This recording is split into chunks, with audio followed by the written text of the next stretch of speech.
হ্যাঁ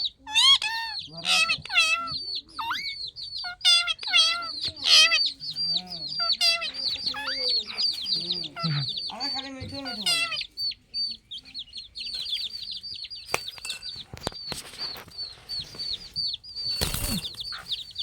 পুরো ডোরা আছে